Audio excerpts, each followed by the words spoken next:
Meine sehr verehrten Damen und Herren, liebe Freunde Europas, herzlich willkommen zum heutigen Abend in der Romanfabrik. Ein besonderer Abend, der aber mit Absicht und Bedacht so gewählt wurde, wie all die anderen, die schon stattgefunden haben. Wir haben ziemlich genau vor einem Jahr begonnen mit einem Abend, die Französische Revolution und die europäische Aufklärung. Das war im Juni 1999. Das Thema des heutigen Abends ist der Blick Lateinamerikas auf Europa. Das hat seinen Grund, denn uns, den Veranstaltern dieser Reihe, das Institut Franco-Allemand des Sciences Historiques et Sociales, ist heute vertreten durch ihren Direktor Pierre Monet. Wir beide, die Romanfabrik und das Institut, haben uns gesagt, dass wir auch, um das festzuhalten, was die Identität Europas ausmacht, dass dazu gehört auch der Blick des anderen auf diesen Kontinent. So hatten wir einen Abend, der Blick Afrikas auf Europa, und einen weiteren Abend, der Blick Chinas auf Europa. Heute also der Blick Lateinamerikas auf Europa. Wir freuen uns, dass dank der Konsulin von Mexiko, Frau Cecilia Villanueva Bracho, wir einen Gast aus Mexiko hier auf dem Podium haben, Damaso Morales Ramirez, der an der Universidad Nacional Autónoma de México lehrt, dort im Centro de Estudios Europeos.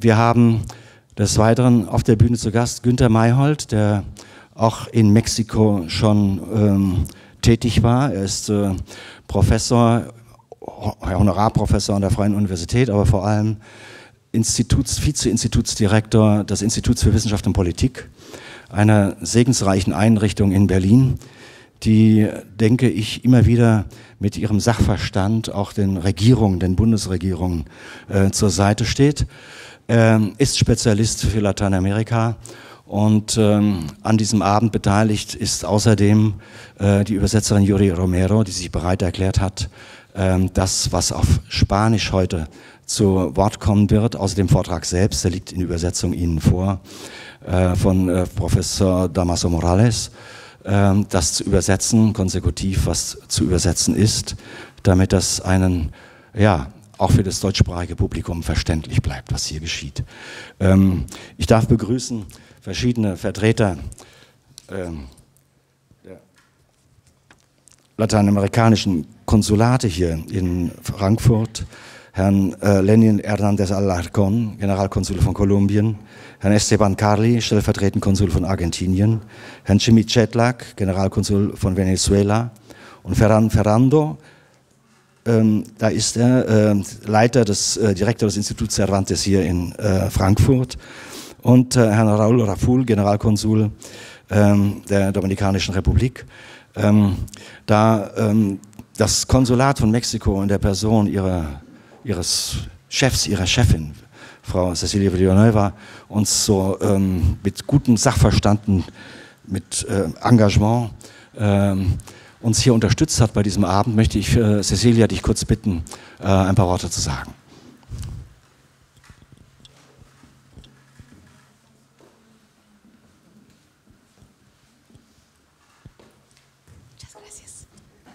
Muchas gracias, Dr. Hohmann.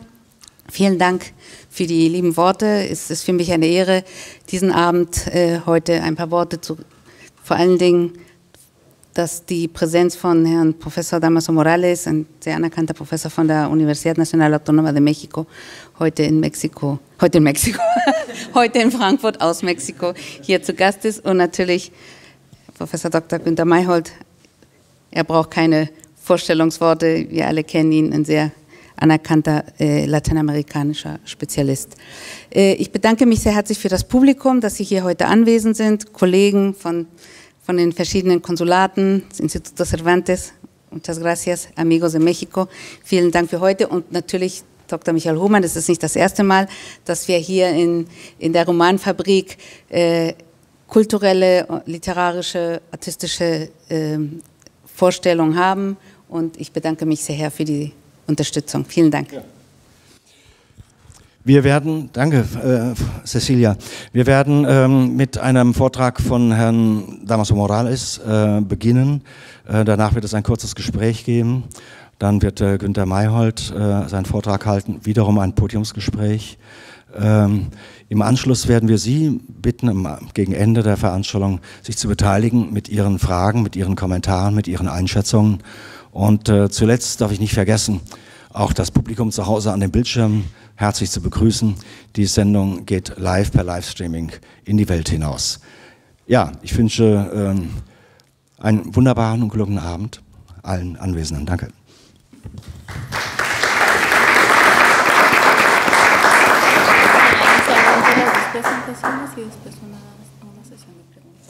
Ok, entonces ya puedo iniciar. Ya puedo iniciar. Ok, pues muy buenas noches.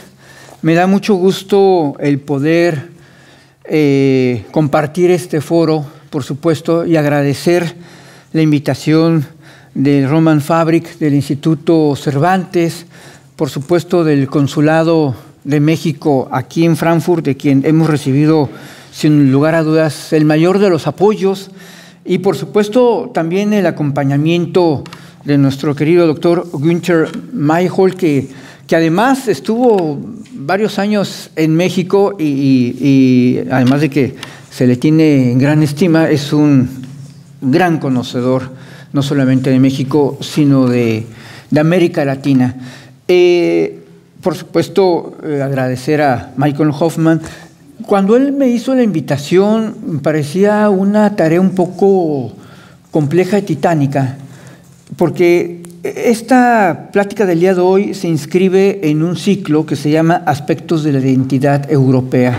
Ya habían tenido otros invitados, entre ellos el de China, y lo cual se me antojaba un poco más fácil, porque es un solo país, aunque sabemos que China es muy diverso, pero era la visión de un solo país con respecto a Europa, y que por supuesto también China tiene sus antecedentes, digamos, de relaciones históricas con la propia Europa, pero finalmente pues era, a mi parecer, un poco más sencillo que poder conjuntar toda una serie de visiones, porque América Latina no es un bloque. Podemos tener en cada país de América Latina una historia diferente, una cultura diferente, si bien nos unen el idioma y si bien nos une también la tradición cristiana y algunos otros valores de herencia europea.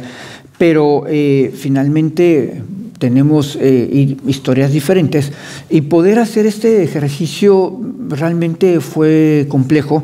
Y para ser sincero, no estoy seguro de que se haya logrado al 100%, pero pues intentamos hacer nuestro mejor esfuerzo. Me voy a permitir dar lectura al documento que preparé y que tengo entendido está ya de alguna manera traducido al alemán, y tenemos aquí la ayuda también de Yuri.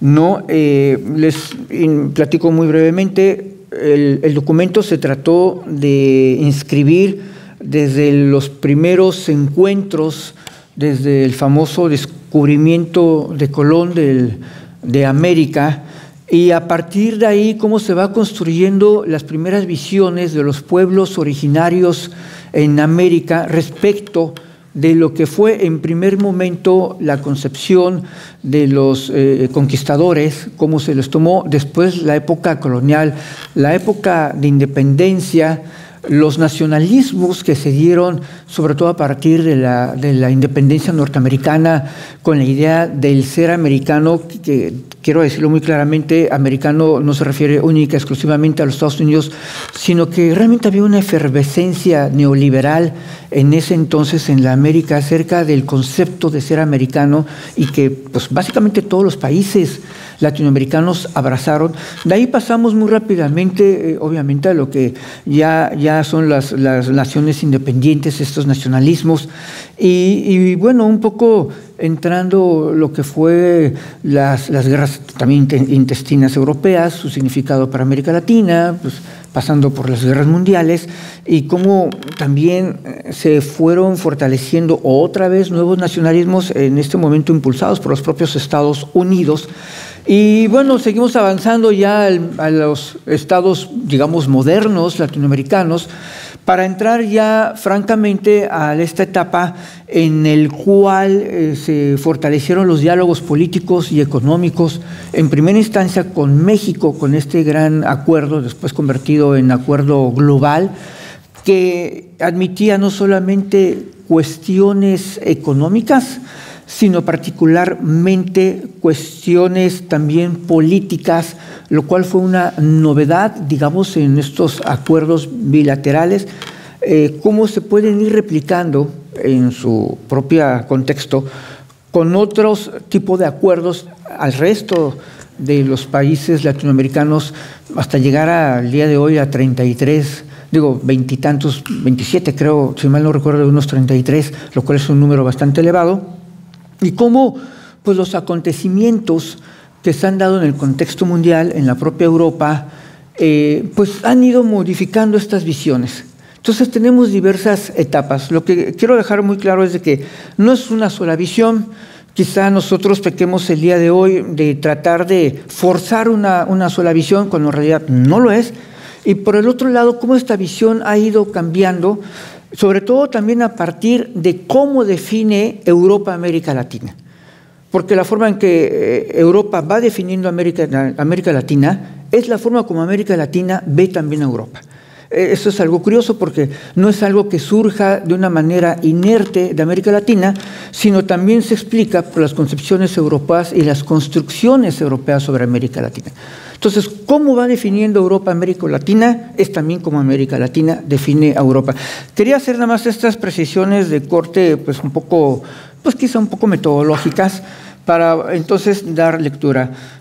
Dice, no sé si se movió esto, pero bueno, dice, la mirada de América Latina sobre Europa no puede ser una y homogénea, es múltiple y compleja, tanto en el espacio como en el tiempo. Cada geografía particular de América Latina, así como sociedad, tiene una narrativa específica de Europa. Esta es siempre variante, compleja y diversa, pero contiene algunos elementos que pueden ayudar a entender la identidad europea vista desde América Latina. Tiene que ver con la forma en que Europa define a Latinoamérica en el marco de sus intereses y valores, así como también los propios elementos internos o endógenos, actores e intereses que se forman en América Latina respecto a Europa. Entonces, esa es un poco la dinámica y la lógica. Empezamos con que el 12 de octubre de 1492, Colón, entre comillas, descubre América, pero esto es solo un hecho histórico, sin ninguna configuración de identidades y reconocimientos. ¿Por qué? Porque Colón todavía en su cuarto viaje creía haber llegado al continente asiático, las Indias, por eso este concepto de las Indias, si bien ya Colón intuía que había descubierto un nuevo continente. Hasta este momento no hay una definición de América como tal, porque no se sabía con certeza que era un nuevo continente. Entonces, el descubrimiento de América realmente no fue hecho el 12 de octubre de 1492, sino el descubrimiento de América o la invención de América, como dice O'Gorman, este antropólogo mexicano, se tendría que dar a partir de la configuración que hace Europa cuando ya se da cuenta que es un nuevo continente. Ese es el momento del descubrimiento. El descubrimiento de América ocurre cuando Europa ya tiene un plan para integrar este territorio a la expansión del mercantilismo europeo y de la misión evangelizadora.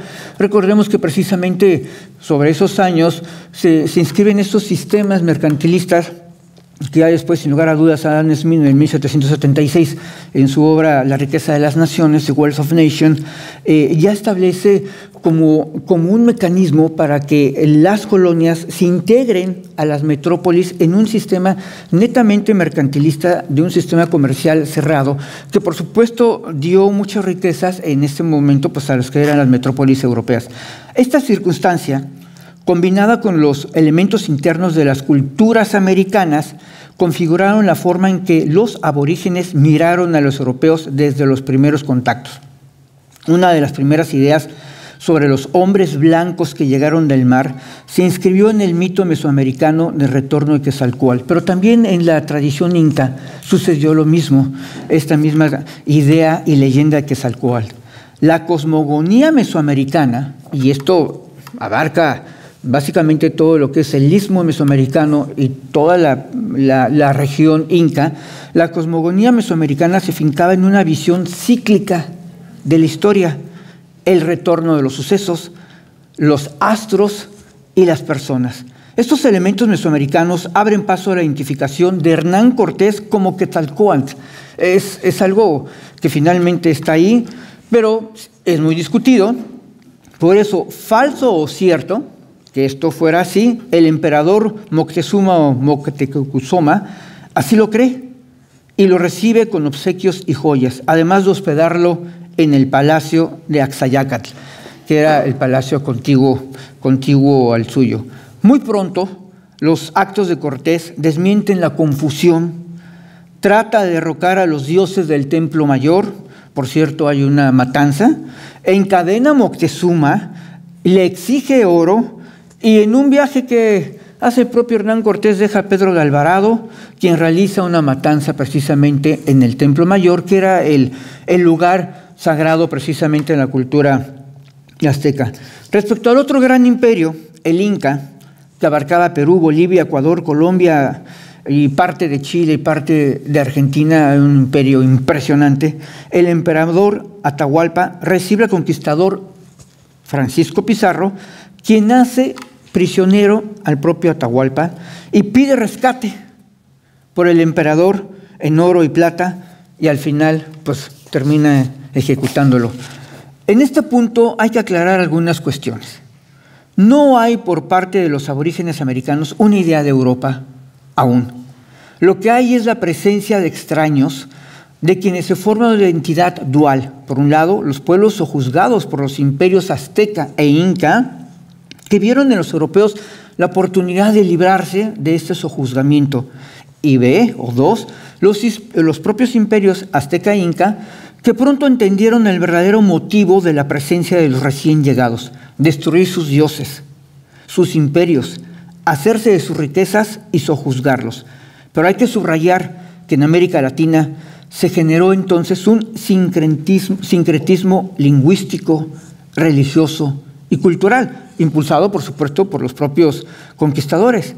En un caso muy conocido es el de la Virgen Morena, la Virgen de Guadalupe en México, que finalmente es una redefinición de las propias diosas en México, que fue ahora convertida en una diosa cristiana, y es parte del proceso de colonización. El sincretismo americano, que combina elementos indígenas y europeos, forma la base sobre la cual se construye la forma de mirar Europa. A partir de ese momento ya podríamos decir que podemos mirar Europa, ya entendemos Europa y vamos de alguna manera identificando precisamente estas partes de sus, valga la redundancia, de sus identidades. Y que es una sociedad nueva cuyos rasgos fundamentales todavía persisten al día de hoy. Durante la conquista y el establecimiento de las colonias se genera una idea sobre la identidad de Europa como una Europa salvaje, como una Europa violenta, como una Europa usurpadora, como una Europa esclavista y de dominio. Entonces, si nosotros pensamos en cuál fue la primera visión ya consciente de América o hacia los europeos, es precisamente esta. Esta fue la visión.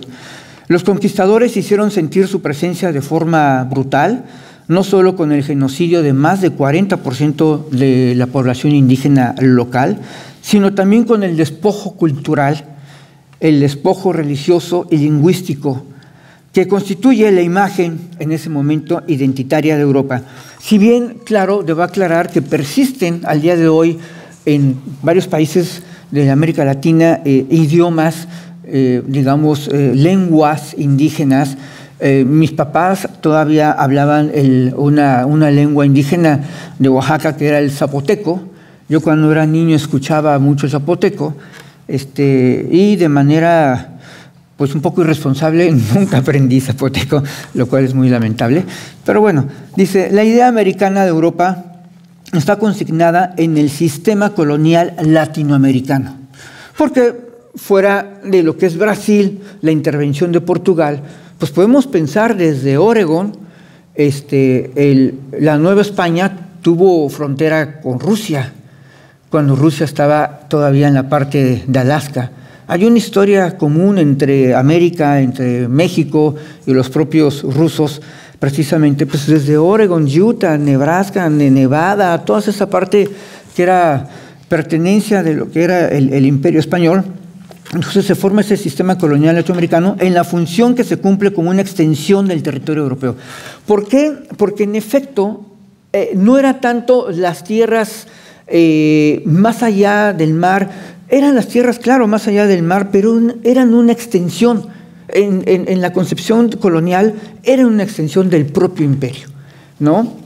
Dice, en una lógica de guerras intestinas europeas y de consolidación de los mercados en ultramar. La ordenación del sistema colonial en América Latina respondió, a diferencia de la norteamericana, donde las colonias fueron dejadas en libertad para organizarse, a un plan definido y netamente centralizado desde las metrópolis, y se constituyó en los virreinatos, que organizó el espacio americano en toda su geografía, así como en todo orden económico, político, social, cultural y religioso.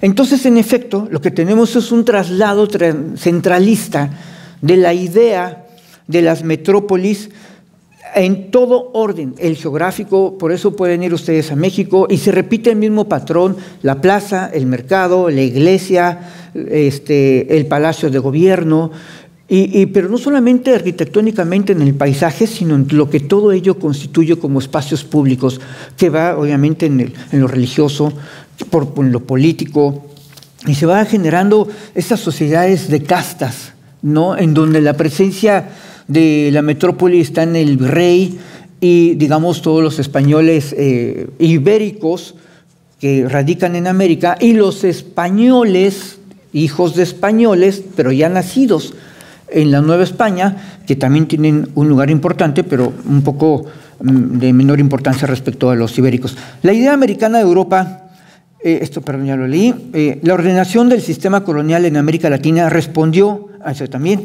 La diversidad de razas y servicios de cada una conformó, además de la estratificación social, es una visión diferente de Europa. ¿Por qué? Porque en Europa existía esta estratificación social.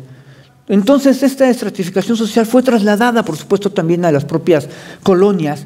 Entonces, esa es también la identidad de Europa.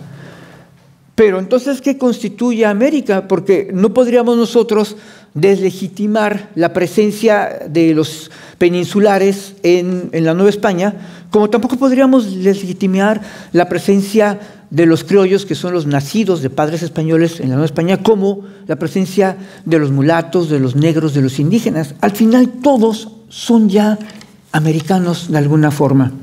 Y por supuesto, ya hay una identidad, o cómo miramos a Europa. Y cómo miramos a Europa es a partir precisamente de esas estructuras políticas y culturales y religiosas que se imponen en América Latina. Por lo general, gobernadores y altos funcionarios y jerarcas de la Iglesia veían a Europa como la fuente de todo orden político y social en América Latina, porque era una sociedad estratificada. Entonces, parte de una sociedad veía a Europa como el orden, como el progreso, como la civilización, como la cristiandad. Dice, los criollos, que eran descendientes de europeos nacidos en tierras americanas, que se dedicaban al comercio y a la agricultura, tenían otra visión de Europa, como la fuente que limitaba sus derechos políticos y económicos y de expansión de las economías locales, porque ellos no tenían los mismos derechos que los peninsulares. Entonces, ellos, siendo descendientes de españoles, de padre y madre, tenían otra visión de Europa. ¿Y cuál era esa visión? Esa Europa que no permite un desarrollo local de ellos mismos en el campo comercial y en el campo, pues obviamente también político, ¿no? Y de expansión, dice, y para los indígenas dedicados a las labores de campo y la servidumbre, Europa era el conquistador, Europa era el patrón que los despojó de su cultura y de sus tierras. Y los negros, traídos de África, entendían Europa como esta Europa salvaje y violentadora de sus derechos y de sus propias libertades. Entonces, tenemos ahí, como es toda América Latina, diversas identidades o construcciones respecto al significado de Europa. Adicionalmente, en cada una de estas imágenes existe un elemento transversal común a todo orden social. Europa es la fuente y representación de la cristiandad. Entonces, más allá de las diferencias acerca de Europa, había un elemento común que se identificaba como netamente europeo, y es la cristiandad. Así como se forma parte de una periferia y de la metrópoli, también se forma parte de un solo cuerpo cristiano, porque si bien había estratificación social, en donde pareciera, al menos en el discurso, que no existiera esta estratificación social, sino que Europa y América se confundían en uno solo, es precisamente en la cristiandad, que se materializa en el arte sacro, donde todas las representaciones tienen fisonomía europea, con algunas excepciones como la Virgen Mexicana, la Morena de Guadalupe. Y en efecto, cuando ustedes visitan las catedrales en toda América Latina, pues la mayoría de los cuadros de los santos, de Cristo mismo y las representaciones de las historias cristianas, pues es la fisonomía netamente europea. Entonces hay una suerte de veneración ante el pueblo común y corriente de estas figuras pues, de fisonomía netamente europea, pero con una gran excepción, que es la Virgen de Guadalupe, que es la Virgen Morena, que es la madre de todos los mexicanos y como es reconocida también en América Latina, la madre de toda América Latina. Entonces esto es parte de este sincretismo y de esta riqueza que se va formando. Europa es el cristianismo, que también se perciben con algunos misioneros y frailes como Fray Bartolomé de las Casas y sus labores de protección y ayuda a los indígenas. Entonces ya tenemos aquí misioneros que se preocupan por los asuntos indígenas, por la lengua indígena, que aprenden la lengua indígena y que finalmente hay una suerte de primigenia de derechos humanos de los indígenas, que es maravilloso porque, sin lugar a duda, también Vitoria empezaba también a discurrir sobre estos derechos de navegación, pero también los derechos, digamos, de derechos humanos de las nuevas colonias. Entonces, ahí hay esta labor importante de los misioneros. Basta recordar que España emitió cédulas para la protección y educación de los indígenas. Bueno, más allá del genocidio, pero hubo esta situación. El teólogo Francisco de Vitoria, que es lo que comentaba, realizó varios escritos sobre el dominio español en el Nuevo Mundo, con una visión sobre el bautismo de los indígenas, porque es importante bautizarlos, la relación con ellos y desde un punto de vista humanista. Pero en América también se instaló con violencia la Santa Inquisición. Entonces tenemos estas dos lecturas, pero sin lugar a dudas también esta cristiandad, estos grandes misioneros, frailes, hicieron una labor importante, tanto los que estaban en Europa como Francisco de Vitoria, ¿no? Como Fray Bartolomé de las Casas aquí en México, de incorporación, de educación, claro, era una educación cristiana, pero finalmente era incorporarlos en una comunidad para que fueran aceptados. ¿Sí me explico? En otra etapa de la historia latinoamericana surge una nueva identidad de Europa, aquella del pensamiento ilustrado, de la técnica, la ciencia, del pensamiento liberal revolucionario. Esta idea de Europa permeó de algún modo en las castas de América Latina, ya sea por la currícula de las universidades y colegios, que en muchos casos era la europea, o por la acción misionera y sermones de las iglesias, en particular de unas órdenes como la jesuita, que formaban ideas del liberalismo y la ilustración.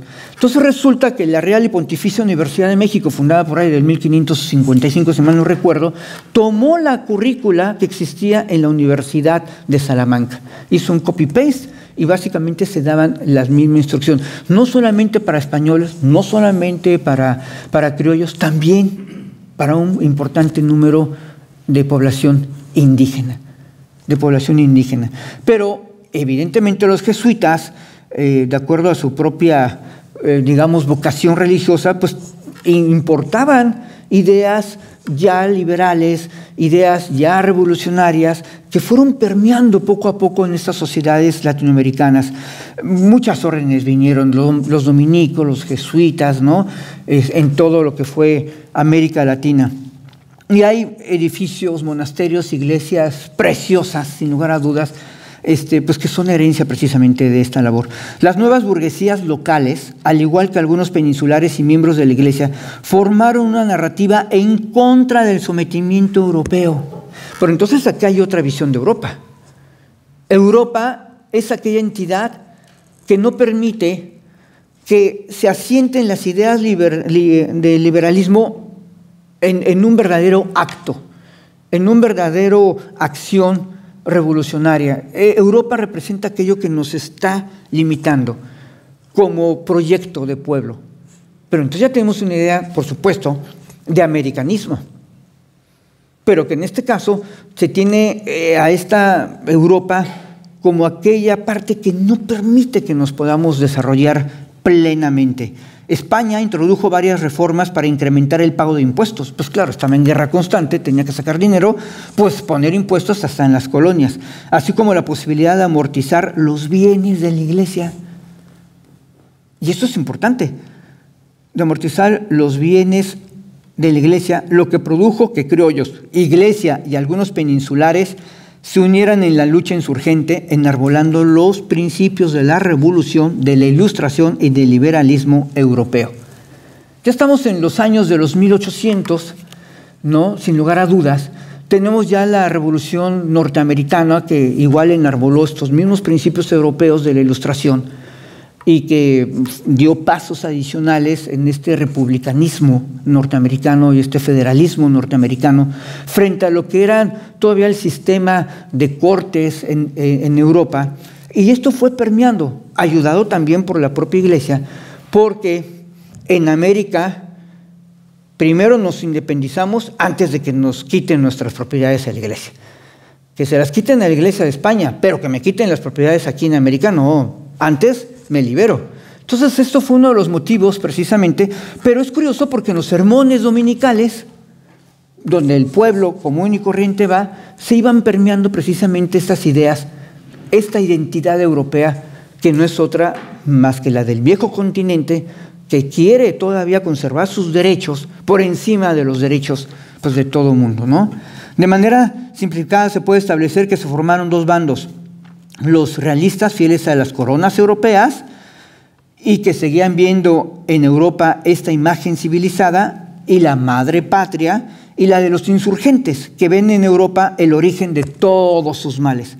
Hay que aclarar que esta última imagen pudo haber obedecido a una propaganda, por supuesto, ya que en el fondo no querían el cambio sustancial en la estructura de castas, ni en la estructura de las propiedades. En el fondo lo que querían es seguir con un conservadurismo amparados en un discurso liberalista. ¿Sí? Recojo todo este liberalismo europeo y ahora norteamericano, pero precisamente para seguir en un conservadurismo, para seguir exactamente igual. Dice, de propiedades y de emancipación. Los movimientos independentistas de principios del siglo XIX configuraron una imagen de Europa de sometimiento, de colonialismo y de explotación, de viejos y oxidados regímenes frente a las virtudes democráticas, republicanas y federalistas del sistema político norteamericano, que sin lugar a dudas inspiró la idea de una América diferente a la europea. Alimentado por las corrientes norteamericanas, se abrió un debate en Latinoamérica, alimentado por las corrientes de pensamiento norteamericanos sobre la forma y sentido de lo que era lo americano.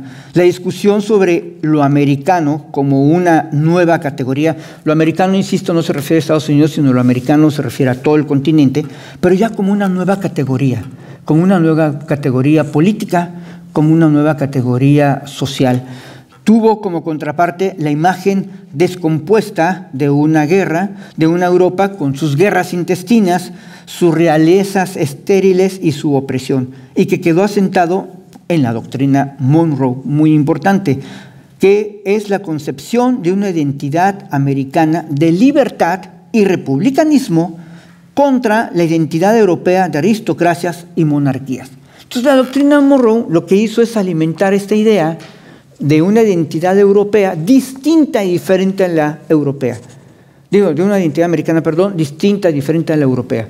Tenemos entonces una nueva visión europea, que es precisamente lo que nosotros no queremos para América. En América queremos seguir el ejemplo que se está estableciendo precisamente en los Estados Unidos. Pero más allá de esto, debe aclararse que en los dos principios virreinales, el de la Nueva España y el de Perú, Una vez conseguida la independencia, se establecieron gobiernos centrales o de tipo imperial, que es lo que les comentaba. Tuvimos, como en México, que tuvimos este imperio de Agustín de Iturbide. Entonces, pues bueno, esto era nada más una narrativa, un discurso. Y se dejaron las viejas estructuras coloniales económico-sociales bajo el movimiento de Simón Bolívar también. Entonces, los movimientos de independencia mexicanos y centroamericanos que más o menos rondan por las mismas fechas, ¿no? Y luego ya en América del Sur con Simón Bolívar, pues dejaron las mismas estructuras político-económicas y sociales que existían. El propio Simón Bolívar las dejó también. Entonces, no hubo realmente un cambio sustancial, ¿no? Posteriormente vendrán otros experimentos constitucionales. América Latina se convierte en una complejidad de razas, culturas, lenguajes y creencias, en donde el europeo va permeando la existencia cotidiana en este sincretismo, ¿no? Dice el escritor don Andrés Enestrosa que en América Latina, y lo traigo a colación porque es un escritor indígena de sangre, y de, digamos, reflexiones indigenistas, ¿no? Dice el escritor don Andrés Enestrosa que en América Latina, aunque se sea blanco, se es también indígena, precisamente por esta mezcla de sangres, que era ya casi imposible hablar de una raza identificada y pura, sino más bien era una mezcla de sangres. Ya en el siglo XIX, Europa se vio desdibujada de sus antiguas colonias americanas, cuando el predominio estadounidense desplazó al europeo y estableció un nuevo sistema comercial y de imperialismo. Por supuesto, esta doctrina que se sintetiza, que está mal sintetizada porque no es América para los americanos, eso es algo inventado por ahí por algún periodista, en realidad lo que sí significó fue una reconversión del sistema colonial europeo, de alguna manera, que ahora es pues absorbido por los propios norteamericanos, actualizando el corolario de la doctrina Monroe en Theodore Roosevelt, ¿se acuerdan? Ese presidente del Teddy Bear, ¿no? Que no es otra cosa que el reforzamiento del dominio norteamericano. En el proyecto del Canal de Panamá, Europa estuvo presente. Ustedes saben que esta compañía francesa ya habían construido el Canal de Suez, tenían un know-how, trataron de construir el Canal de Panamá, pero la tierra en el istmo es totalmente desigual, en términos de ingeniería era complicadísimo, fracasó el proyecto, la compañía francesa llegó a la quiebra y Estados Unidos la retomó. Y no solamente construyó el Canal de Panamá, sino también un nuevo país, el país de Panamá, que fue arrancado a Colombia. La imagen de Europa imperial y colonialista se refuerza por la invasión a México por Napoleón III. Entonces, esta imagen que manejaron los independentistas, que es esta Europa colonial, permeó durante más de 100 años. ¿Qué es Europa? Es la colonia, es la violencia, es la usurpadora. Y por supuesto, tenemos varias anécdotas, ¿no? La guerra de los pasteles y todo eso, pero es importante esta invasión de Napoleón III y el intento de reconquista español en la década de 1860, ¿no? Este Día Nacional, que también lo celebran en Estados Unidos, el 5 de mayo, pues claro que lo celebran, hasta Trump, que dijo 1000 barbaridades contra los mexicanos, celebró el 5 de mayo. ¿Por qué? Porque el 5 de mayo es cuando ganamos esa batalla. Las que le siguieron las perdimos, pero bueno, ganamos esa. Pues de alguna manera el ejército mexicano pudo detener al ejército de Napoleón cuando Estados Unidos estaba metido en su guerra civil. ¿Qué hubiera pasado si una potencia europea, francesa, por decir algo, hubiera llegado y conquistado México? Estados Unidos tendría en su frontera sur a una potencia europea, lo cual era tremendamente peligroso. Entonces, por eso, hasta Trump, ahí a regañadientes, celebró el día 5 de mayo. También destaca el asunto de la deuda venezolana, en donde la alianza anglo-alemana buscó imponer su dominio, que fue rechazado por la intermediación precisamente de los Estados Unidos. Pero no todo es negro o blanco. A la caída del Imperio Español, otras potencias aprovecharon para incrementar su presencia en América Latina, particularmente en el Caribe, que es Francia, el Reino Unido, Holanda, particularmente en el Caribe. Durante cerca de 100 años se formó una imagen de una Europa progresista, ya cuando Europa, digamos, dejó de interesarse en estos territorios de manera colonial, y ejemplo de civilización, de desarrollo y de cultura. Entonces, cuando ya dejaron estos intentos de invasión, Europa volvió a renacer en una visión latinoamericana como esta Europa cuna de la cultura. Algunos libros todavía antiguos hablan de Europa como la cuna de la cultura occidental, que en cierto sentido pues tienen razón, pero pues no al 100%. Por ejemplo, la cultura francesa, su lengua, su progreso, junto a corrientes positivistas, permearon en gran medida en América Latina. La bandera de Brasil precisamente capta este concepto positivista, pero en Brasil, en Chile, en Argentina, en México, sin lugar a dudas, la lengua francesa, la civilización francesa y el concepto positivista permearon al gobierno, sus estructuras, sus visiones sociales. ¿Y por qué finalmente se tenía esta idea de Europa, de una Europa civilizada? Pero también se hicieron presentes las inversiones británicas en las minas y los ferrocarriles, en pues básicamente América, México y lo que es Bolivia, sin lugar a reconocer estos sombreritos, ¿no? Que son recuerdos de esa presencia británica. Nuestro primer equipo de fútbol fue inaugurado por los británicos, precisamente, y la primera escuela de fútbol, ¿no? Esto no viene acá, pero me acordé. Pero bueno, las élites políticas y económicas se educaban en Europa. Y tenemos estas corrientes de romanticismo que redactan y reflejan precisamente estos ires y venires de que la élite se tenía que ir a Europa a educarse, al Reino Unido, a España, a Francia, ¿no? Se educaban en Europa, de donde importaban los modelos y la cultura, lo que también avivió movimientos culturales locales y críticos también de algunos modelos extranjeros. Fueron tiempos de intentos debates sobre lo que significaba ser americano frente a la experiencia europea. Porque muchos de la clase intelectual en México, Centroamérica, sin lugar a dudas, Argentina, Chile, esta clase política e intelectual iba y venía a Europa y a América. Entonces, era una especie de seguir importando literatura, cultura, pero también tratar de recuperar lo propiamente americano.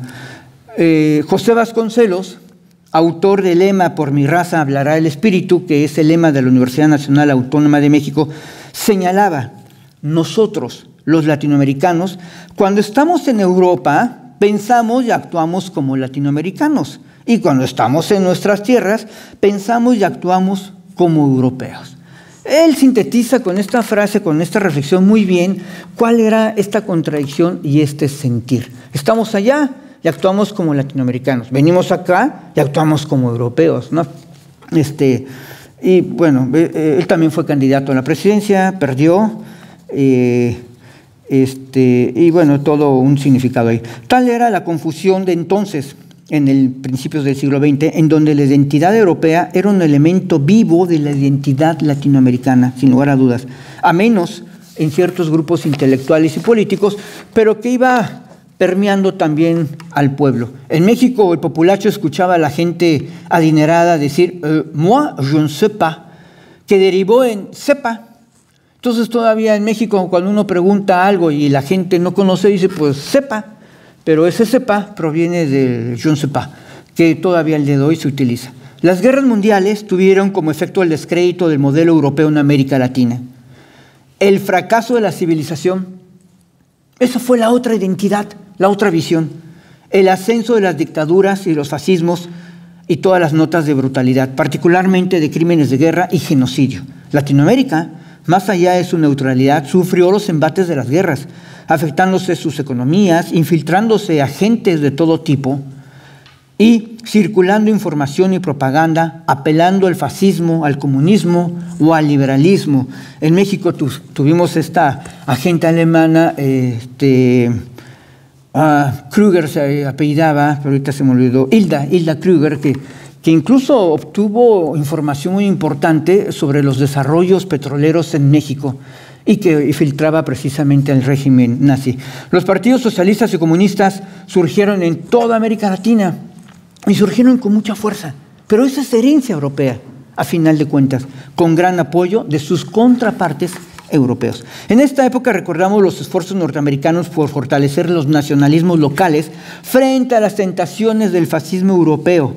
Y eso es muy importante, porque la empresa cinematográfica estadounidense y de otras agencias del gobierno impulsaron las industrias del cine en América Latina, particularmente la de México, lo que fue llamado la época del siglo de oro o época de oro del cine mexicano, que junto a las producciones de algunas estaciones de radio se veían y escuchaban en toda América Latina. Entonces, efectivamente, yo recuerdo platicar con varios amigos latinoamericanos y me platicaban de las películas mexicanas de rancheros y de la XCW, que era la estación que decía que transmitía para toda América Latina. Pero esto fue financiado, ideologizado por las agencias norteamericanas porque querían fortalecer al ranchero como una imagen local, digamos, frente a las tentaciones del fascismo europeo. Esta acción disminuyó la imagen de Europa en Latinoamérica a favor de un folclore nacional. Se empezó a desdibujar Europa precisamente porque Europa, frente a estas guerras, dejó de constituir la civilización. Cuando las guerras mundiales terminaron, era indiscutible un nacionalismo fortalecido en América Latina, así como la hegemonía norteamericana que vio en la América Latina su zona de influencia y seguridad. El antiguo imperialismo europeo se sustituyó por el imperialismo norteamericano, tanto en las relaciones comerciales e industriales como en las culturales. Inicia la sustitución de productos europeos por norteamericanos. Yo recuerdo a mi abuelo decir que él comía con vino y yo siempre comí con Coca-Cola, porque precisamente se impusieron una serie de aranceles a muchos productos europeos para fortalecer a la industria norteamericana. Lo mismo sucedía con los automóviles. Yo todavía de niño recuerdo haber visto Fiat, recuerdo haber visto Citroën, recuerdo haber visto algunas marcas europeas en México que pues finalmente fueron sustituidas por la Ford, la Dodge y todas esas. El surgimiento de regímenes dictatoriales en América Latina y el Caribe respondieron a los intereses de las grandes compañías norteamericanas que contaban precisamente con el respaldo de esos gobiernos. Pero algunas veces se levantaban contra el imperialismo norteamericano y llamaban a un acercamiento, ¿con quién? Con Europa, que ahora ya no significaba una amenaza imperialista, sino un socio estratégico para equilibrar la balanza frente a los Estados Unidos. La pronta recuperación de Europa, su integración al Tratado de Atlántico Norte, la OTAN, pero particularmente su proceso de integración de la década de los 90, reavivó el interés de Latinoamérica por lo que pasaba en el viejo continente. Entonces, Europa se reinventó a sí misma y esa fue la imagen que transportó y que exportó a América Latina. Una vieja Europa reinventada en todo sentido social, económico, político, cultural, y con este experimento de integración a partir de la CECA y la Comunidad Económica Europea, el Euratom, etc., que llamaron la atención de intelectuales, de políticos, ¿no? Los tratados de París y de Roma sirvieron de inspiración a visiones integracionistas del mercado latinoamericano, que estamos hablando, ¿no?, de los 50 al 57, en fin, para la Asociación Latinoamericana de Libre Comercio en los 60. Entonces estamos hablando de unos 6, 7 años en los cuales los modelos europeos ya iniciaban. Claro, no estoy diciendo que sean copy-paste, pero estamos pensando en que hubo una cierta inspiración en estos procesos integracionistas. Entonces Europa se convirtió en un modelo para estos elementos que, más allá de su fracaso, ¿no?, de la Asociación Latinoamericana de Libre Comercio en los 60, que después se fusionó con la Asociación Latinoamericana de Integración. El proceso integracionista europeo ha significado no solo una materia de estudio en América Latina, sino también una referencia política para procesos de integración latinoamericanos. Entonces, varios de los procesos de integración latinoamericanos tienen en este modelo europeo un ejemplo que han intentado en algunos de sus aspectos replicar, y muchas veces con un fracaso realmente decidido, porque no es, digamos, estos modelos como tal europeo, y obviamente las circunstancias latinoamericanas son muy diferentes. En efecto, en Latinoamérica se avanzó en proyectos comerciales y políticos. El sistema de integración centroamericana, desde el 91, el Mercado Común Europeo, el Mercosur, desde el 91, y con los que la Unión Europea ya vio como bloques de países que en lugar de estar negociando de manera individual, se puede negociar de manera grupal, porque técnicamente también ellos estarían representados en sus propios intereses en un bloque, que son estos bloques. Europa dejó de ser la imagen del imperio para adoptar una nueva identidad, la Europa de los derechos, la Europa de los valores, la Europa de la solidaridad, que se hallaba en todos estos documentos fundacionales y en su narrativa cotidiana de construcción. Por ejemplo, en la década de los 80, durante la crisis centroamericana, desde el proceso de Contadora, que se inició, y hasta los acuerdos de Esquipulas, la presencia del apoyo y el acompañamiento de europeos fue fundamental. En todo este proceso tan sangriento en el istmo centroamericano, Europa estuvo presente de una manera, digamos, solidaria, acompañando todo el proceso. Y realmente fue un ejercicio que dio pie después a todos estos esquemas de la propia EULAC, pero antes de la EULAC, por supuesto, Europa, América Latina, y que fueron desarrollándose precisamente a partir de ese acompañamiento. Así, los programas de recuperación centroamericana, copatrocinados por Europa, las oportunidades de diálogo y cooperación en América Latina se ampliaron y se convirtió en un socio importante y confiable. Los mecanismos de diálogo político se extendieron a la participación de los partidos en la Internacional Socialista, la Internacional Demócrata Cristiana y la Internacional Liberal, además de los diálogos entre el Parlamento Latinoamericano, el Parlatino, y el Parlamento Europeo o el Parlamento Euro-Latinoamericano. Entonces, lo que tenemos aquí es que se fueron institucionalizando una serie de mecanismos de diálogo político, de cooperación, de encuentro en diversas, órdenes de la vida económica, de la vida política, de la vida parlamentaria, y a nivel de los propios partidos, los partidos socialdemócratas mexicanos, o que se podrían quizá calificar como tales, con sus contrapartes europeas, y todo esto fue permeando una nueva narrativa que sin lugar a dudas construyó también a ciertas luchas democráticas en América Latina. Un aspecto importante de una Europa renovada frente a América Latina fue la institucionalización del diálogo político al más alto nivel, que fueron las cumbres de América Latina, el Caribe y Europea, que pues bueno, desafortunadamente llegaron nada más hasta la 7ª como tal. Este fue un foro de gran envergadura que congregó no solo a los jefes de Estado o de gobierno, sino también a los sindicatos, a los empresarios, a los académicos, a la sociedad civil. Eran verdaderos diálogos donde todos estos podían encontrar sus contrapartes precisamente para dialogar y pensar en proyectos, en identidades. Entonces, hasta este momento Europa, digamos, es este socio estratégico, es una persona confiable y lleno de valores. Estas cumbres constituyeron un foro de diálogo e intercambio que sirvieron para generar la idea de una Europa confiable, un socio para avanzar en la ruta del desarrollo. También en el 2010, esto es importante, se creó la Fundación EULAC, que tiene en Alemania su sede, para avanzar en la integración birregional. En el 2011 se crea la Comunidad de Estados Latinoamericanos y Caribeños, la CELAC, que finalmente ha sido un fracaso porque desafortunadamente los diferentes intereses y visiones de los países miembros de la CELAC, bueno, ya Brasil ya se salió incluso, se han encontrado, y en lugar de constituir la base común a partir de la cual se pudiera avanzar en un diálogo más profundo con Europa, pues desafortunadamente pues no ha sido así. Son momentos muy significativos de la presencia renovada de Europa en América Latina como un aliado y socio importante con quien se puede dialogar y avanzar en las agendas locales y compartidas. Porque Europa tiene un amplio programa de cooperación, más allá se pertenece o no a la OCDE, y que además va bajando de nivel, no solamente al nivel del gobierno federal, sino al nivel de las provincias o de los estados, los cuales tienen varios proyectos con la propia Unión Europea en diversos temas que van desde salud, que van desde agua potable, que van desde sistemas de riego, que van desde calles, en fin, educación, muchos temas, ¿no? Son momentos significativos de la presencia renovada de Europa en América Latina.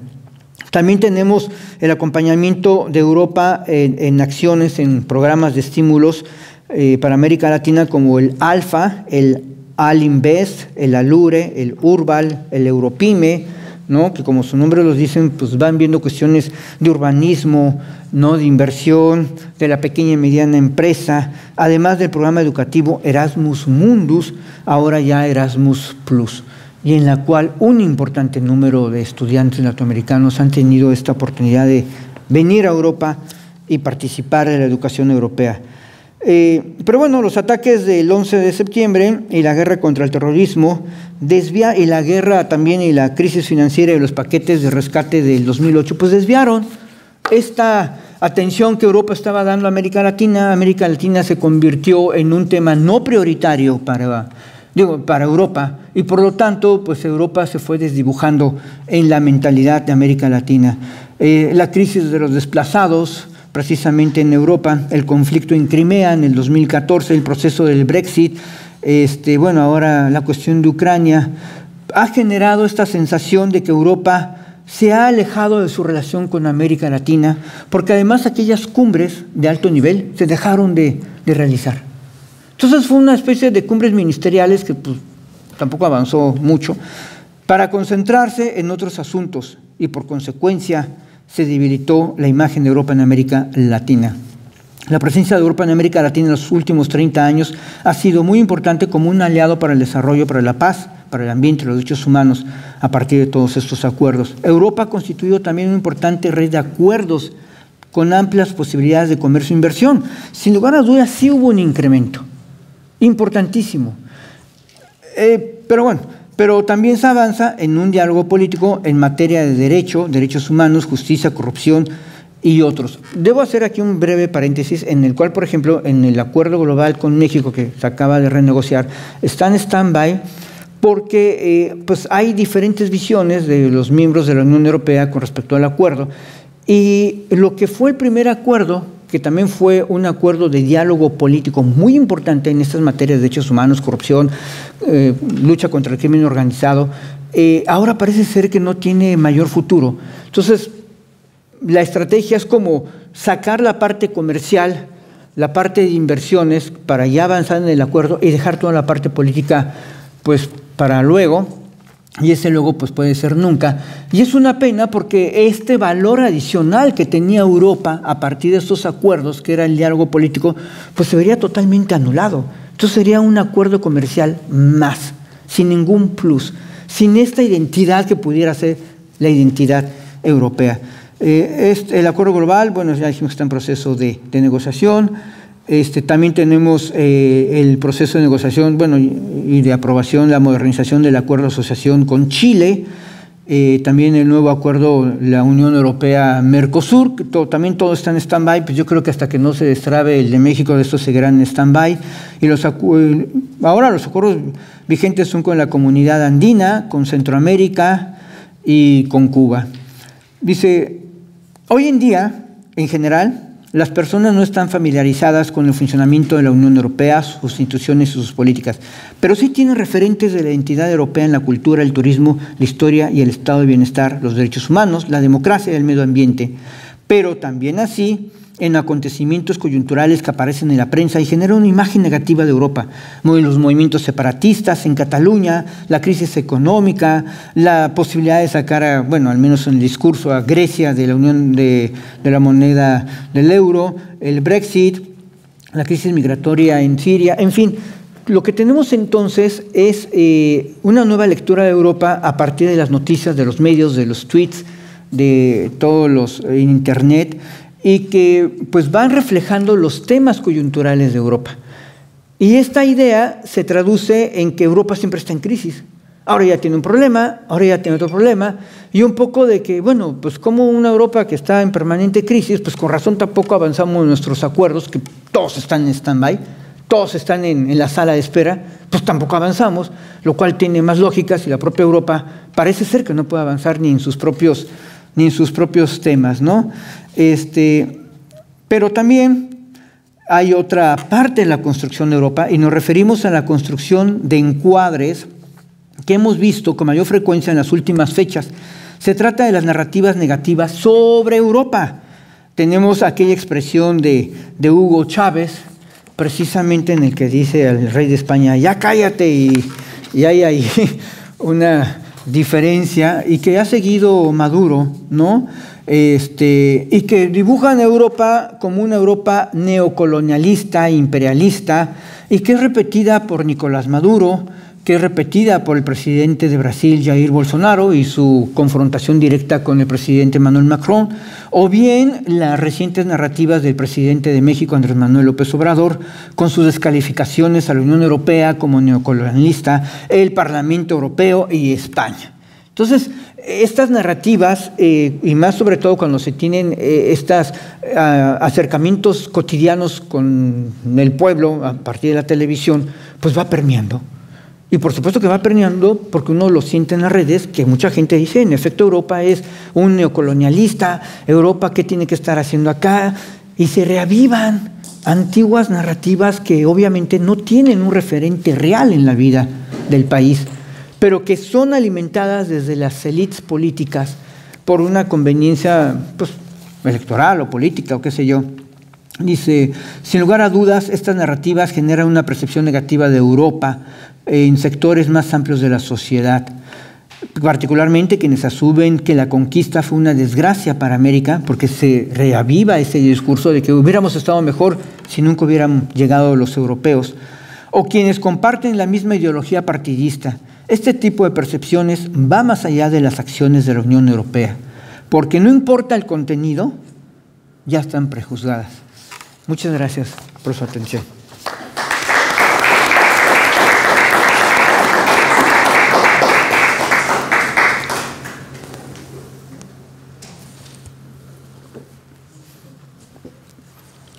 What's next? What's next? ¿Sigues tú? Soll ich weitermachen? ¿Ah?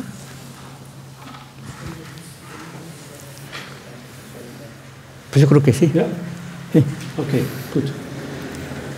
Ja, schönen guten Abend und herzlichen Dank für die Einladung, hier sprechen zu können, insbesondere mit dem Kollegen Damaso Morales im Austausch. Ich werde versuchen, etwas anders, aber teilweise auch ähnlich zu argumentieren. Paris ist die Hauptstadt Lateinamerikas. Diese Einordnung gilt zumindest für die Jahre 1850 bis 1930, wo nach Quellenangaben bis zu 1800 lateinamerikanische Schriftsteller, Theoretiker, Philosophen in Paris sich aufhielten und etwas begründeten, was heute eigentlich völlig anerkannt ist, nämlich den Begriff Lateinamerika. Also das Konzept de la Latinidad wurde in Paris erfunden. Und das steht natürlich zunächst mal im Gegensatz zu anderen Konzepten wie Hispanoamerika, Indoamerika etc. In dieser Zeit, nach der Unabhängigkeit, wurde Europa von diesen Eliten, und in dieser Zeit war Politik ein reines Elitenmodell, als eine Bedrohung für die Unabhängigkeit angesehen. Es gab einen klar ausgeprägten Dualismus zwischen Europa und Lateinamerika. Die Schriftsteller machten eben aus den externen Beziehungen zu Europa oder den USA eine zentrale Dimension der Zukunft des Subkontinents. Das heißt, man muss klar sehen, es war nicht nur immer eine Beziehung Europa-Lateinamerika, sondern es spielte auch gleichzeitig die Dreiecksbeziehung eine Rolle. Europa, Lateinamerika, USA.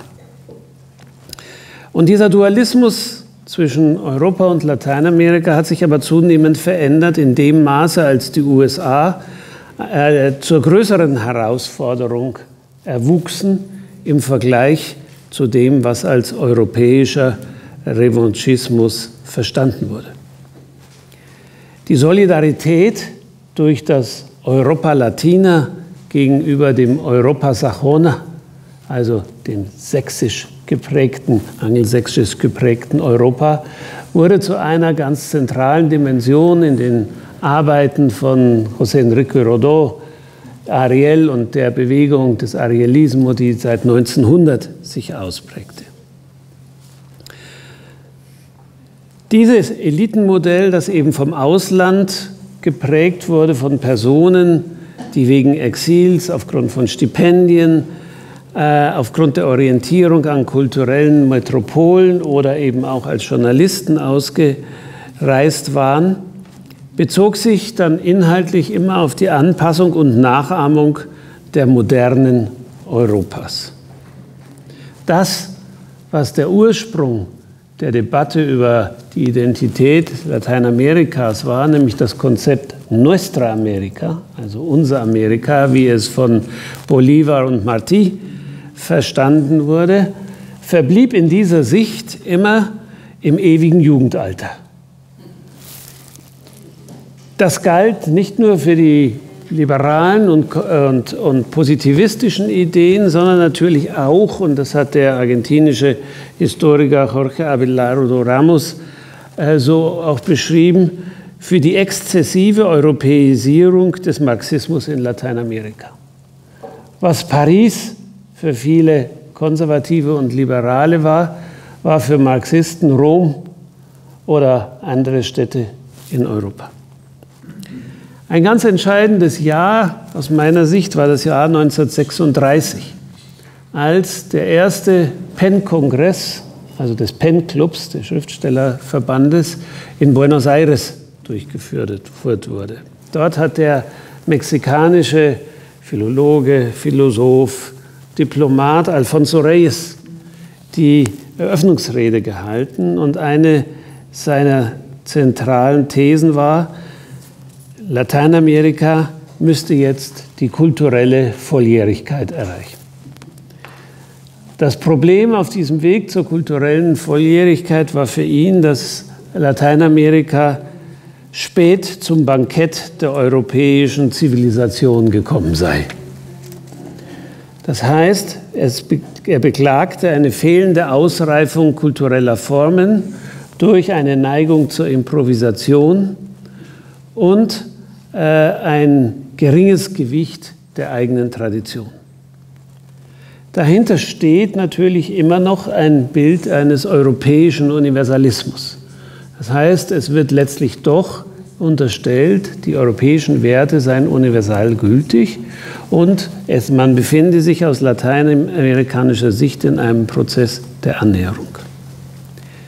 Ein anderer Denker dieser Zeit, der Philosoph Pedro Enríquez Ureña aus der Dominikanischen Republik, formulierte auf demselben Kongress, wir haben das Recht, von Europa zu nehmen, was uns gefällt. Wir haben das Recht, an allen Wohltaten der westlichen Kultur teilzuhaben. Diese Perspektive war eine dominante, die sich relativ lange zog, man könnte beinahe sagen, bis in die Kriegszeit des Zweiten Weltkrieges. Und den nächsten Punkt, den ich da herausnehmen würde, ist dann die Arbeiten von Jorge Luis Borges aus Argentinien, der formulierte, Amerika kann angesichts des europäischen Zusammenbruchs, also es war 1936 mit dem aufkommenden Nationalsozialismus, der Ort sein, wo die okzidentale Kultur sich retten kann, um von ihren Übeln befreit ein neues Kapitel zu beginnen. Hier wird also eine ganz andere Sichtweise aufgeschlagen, indem man nämlich deutlich macht, die Rettung für Europa liegt eigentlich in Lateinamerika, weil im eigenen europäischen Kontinent man abgewirtschaftet hat. Seine zentrale Formulierung war damals, no podemos jugar a ser europeos. Wir können nicht Europäer darstellen und als Europäer uns aufführen. Danach hat sich angeschlossen eine wachsende Debatte in der Philosophie und in der Ideengeschichte über die Frage, was konstituiert Originalität und was konstituiert Authentizität in Lateinamerika. Das hat in vielen Dimensionen dann einen sozusagen antiimperialistischen Zungenschlag erhalten und später eben eine klare Aussage im Aufstieg der Dependenztheorie in den 60er, 70er Jahren. Gleichzeitig darf man nicht vergessen, dass Europa natürlich auch Projektionen nach Lateinamerika gesandt hat. Eine der bekanntesten stammt von dem französischen Historiker Alain Rouquier, der Lateinamerika als Extremo Occidente, also als extremen Westen bezeichnet hat und damit natürlich eine Vision formuliert hat, dass letztlich doch eine Klammer vorhanden ist, die sich unter dem Begriff des Westens subsumieren lässt. Allerdings hat sich in den letzten Jahren diese extreme Randlage Lateinamerikas als ein Nachteil erwiesen. Die Distanz scheint weiter gewachsen zu sein. Es gibt einen Pessimismus hinsichtlich der Frage, ob die immer wieder angerufenen gemeinsamen Werte und Interessen wirklich tragfähig sind. Es scheint heute zwischen Europa und Lateinamerika, und das ist die Sicht, die mir von vielen Kollegen in Lateinamerika vermittelt wird, insbesondere seitens Europa eine sich immer weiter öffnende Kluft zwischen Rhetorik und Realität zu geben. Zwar expandiert der Handel zwischen Europa und Lateinamerika, aber sehr viel weniger dynamisch als mit dem Rest der Welt. Wenn Sie sich vorstellen, dass wir seit 20 Jahren die Situation haben, dass der Außenhandel der Europäischen Union mit Lateinamerika unter dem der Europäischen Union mit der Schweiz liegt, dann ist das natürlich kein Zeichen für eine sehr dynamische Entwicklung. Das heißt, wenn wir heute den Blick auf die Beziehung zwischen Europa und Lateinamerika richten, könnte sich ein Bild darstellen, dass diese Beziehung sehr von der Vergangenheit zehrt. Dabei geht es gar nicht darum, dass die Leistungen Europas in Lateinamerika in der Vergangenheit nicht anerkannt würden. Es wird sicherlich breit anerkannt, die Unterstützung Europas für die Demokratisierung der politischen Regime des Cono Sur nach den Militärdiktaturen. Es wird anerkannt, die Rolle Europas bei der Überwindung der Krise in Zentralamerika. Es wird anerkannt, die Rolle Europas in der Suche nach Alternativen zur US-Dominanz. Es wird auch klar gesehen, Europa ist ein Protagonist von Soft Power. Es ist Damaso hat es schon ausgeführt, eine gewisse Nähe vorhanden beim Verständnis von Integration. Die Frage ist, ob das, was in Lateinamerika als Integration verstanden ist, wirklich Integration ist oder ob es sich eher um Regionalismus handelt. Es gab eine klare Anerkennung für Spanien, als es der Europäischen Gemeinschaft beitrag, dass es die Eingangstür für Lateinamerika nach Europa wäre.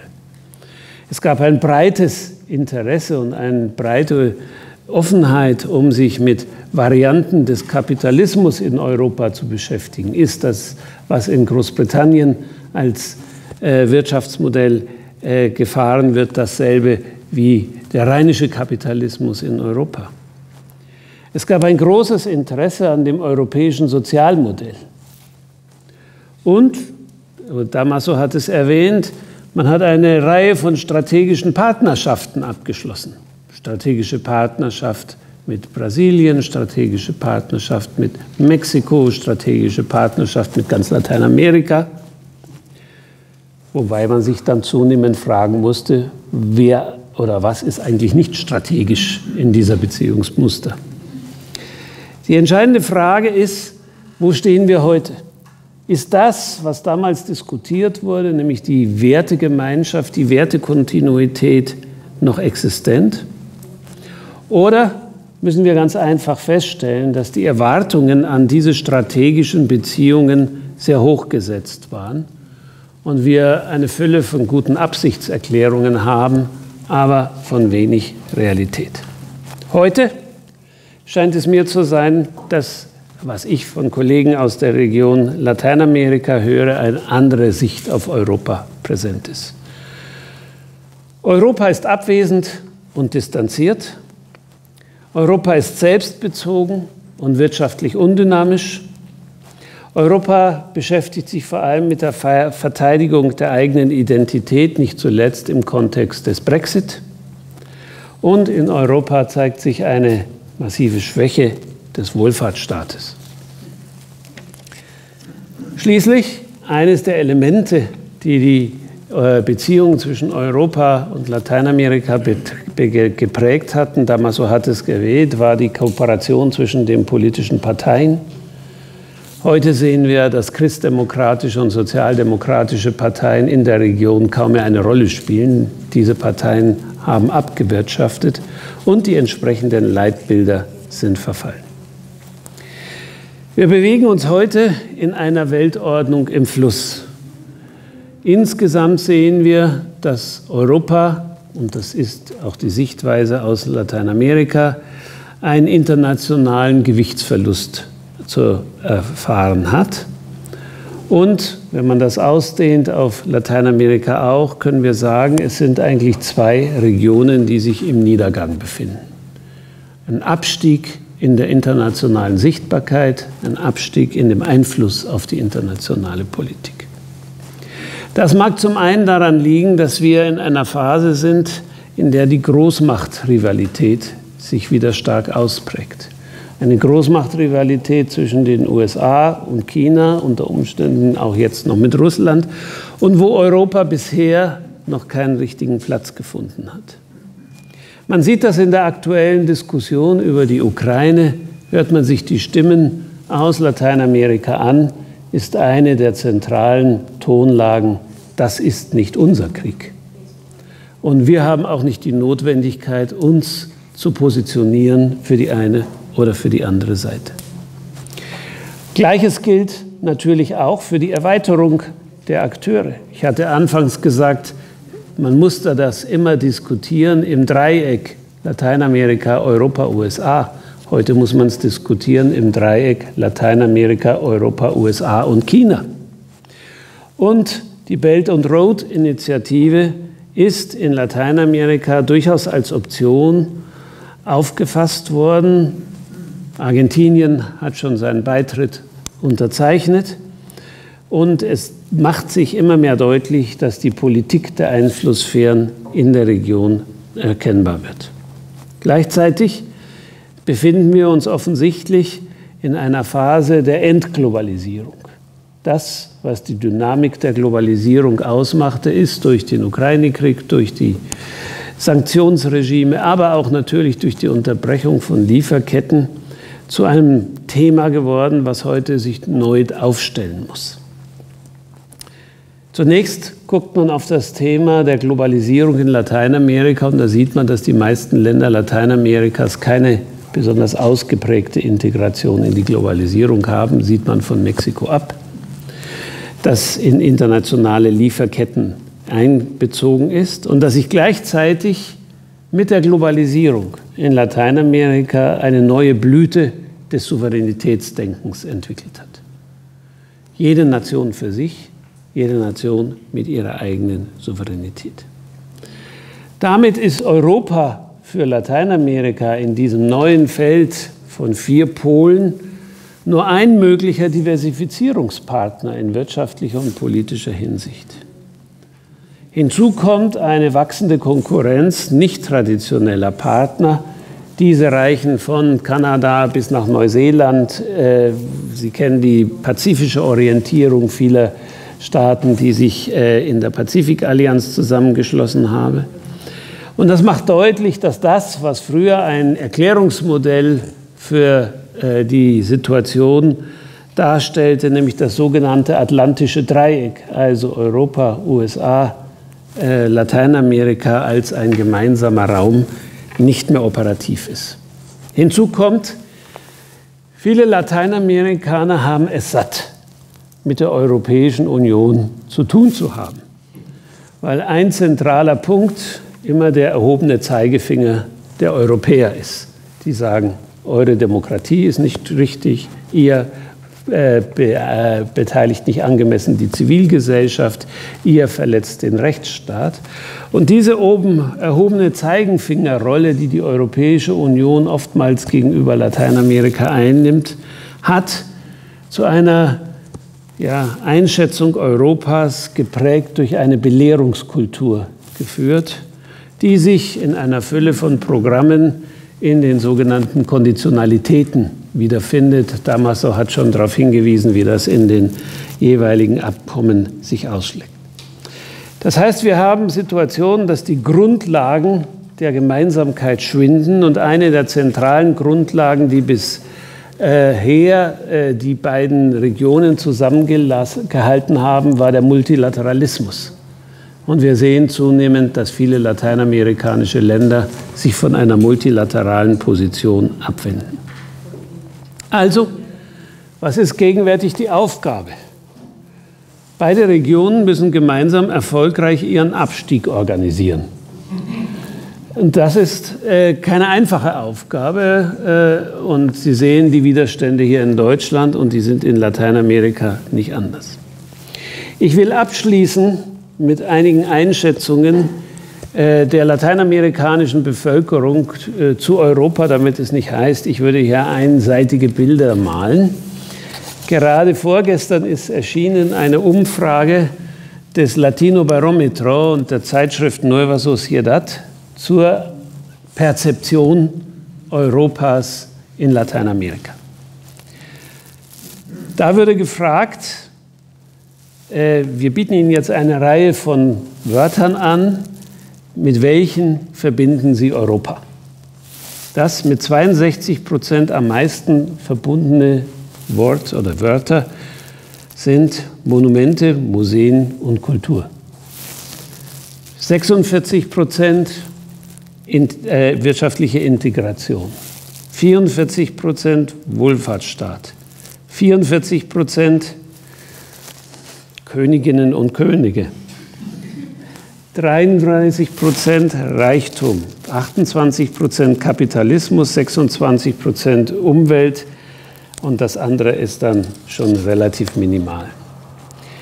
Ist die Europäische Union ein Integrationsmodell?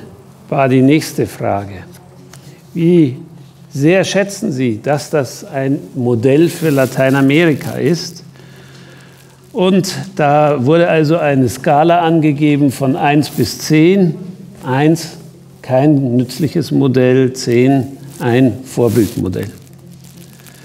Und dann kann man sich das anschauen. Es ist kein Modell, sagen in Mexiko und Zentralamerika die meisten bei 4%, Südamerika 4, bei der Qualifikation 4. Und als Modell, dem man unbedingt folgen soll, ist dann entsprechend deutlicher ausgeprägt mit 35% etc. Durchgängig durch alle Regionen. Also das Integrationsmodell scheint noch zu tragen. Dann wurde gefragt, wenn Sie die nächsten 5 Jahre vorausschauen, wie viel Einfluss, meinen Sie, wird Europa noch in der Welt haben? Und 69% sind der Auffassung, dass die Europäische Union weiterhin ein bedeutsamer Akteur bleiben wird. Schließlich eine Frage noch. Sind Sie einverstanden oder nicht oder weniger einverstanden, dass die Europäische Union sich stark an den Vereinigten Staaten orientiert? Und da ist relativ deutlich, eine klare Mehrheit sieht das nicht. Also 80% sind der Meinung, dass die Europäische Union unabhängig von den Vereinigten Staaten ist. Schließlich wird gefragt nach der Führungsleistung Europas. Welches Land, meinen Sie, ist, oder welcher Zusammenschluss im Falle Europas, ist der Weltführer in den folgenden Aspekten? Verteidigung der Umwelt. Europäische Union 59%, China 9%, USA 12%. Verteidigung der Menschenrechte. Europäische Union 58%, China 2%, USA 20. Förderung des Weltfriedens, Europäische Union 57, China 3, USA 14. Armutsbekämpfung, Europäische Union 52, China 9, USA 14. Humanitäre Hilfe, 49% Europäische Union, 6% China, 31% USA. So, jetzt wird es eigentlich spannend. Wissenschaft und Forschung, 20% Europäische Union, 44% China, 29% USA. Bekämpfung des Terrorismus sind wir uns wahrscheinlich schnell einig, 61% USA. Wirtschaftskraft, 11% Europäische Union, 43% China, 42% USA. Militärische Kraft oder Macht, 7% Europäische Union, 24% China, 64% USA. Und technologische Entwicklung, 5% Europäische Union, 76% China und 14% USA. Also das ist jetzt ein Bild einer repräsentativen Umfrage, wie sich das Bild Europas gegenwärtig in Lateinamerika darstellt. Und wenn Sie das dann nochmal umsetzen und fragen, in welchen Bereichen sollte denn Europa Partner Lateinamerikas sein, kriegen Sie dasselbe Muster. Europa soll natürlich der Partner sein bei Umwelt, Bekämpfung der Armut, Erziehung und Wissenschaft und Stärkung der Demokratie und dann auch noch bitte bei Impfstoff. Also wir sehen hier relativ deutlich, Europa ist sektoral interessant. Es ist nicht mehr der globale automatische Partner. Und das bedeutet, wir müssen, wenn wir auf Lateinamerika zugehen als Europäer, nicht mehr mit erwarten, dass sozusagen die gesamte Palette unseres thematischen Angebots dort auf Widerhall stößt, sondern es ergibt sich daraus die logische Position für Lateinamerika zu sagen, wir suchen uns unsere Partner nach Thema bezogen aus. Und diese Konstellation, glaube ich, hat ein Großteil der Europäer noch nicht so richtig begriffen. Sie meinen immer noch, und damit will ich schließen, dass Lateinamerika ein quasi automatischer Partner ist, in allen Fragen, in allen Bereichen, und sehen nicht, dass hier sich die Beziehungen massiv verändert haben. Vielen Dank.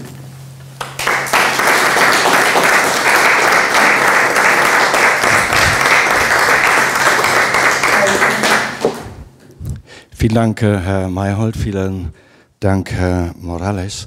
Es ist ein hochkomplexes Thema. Zumindest wurde es von den beiden Referenten als solches dargestellt.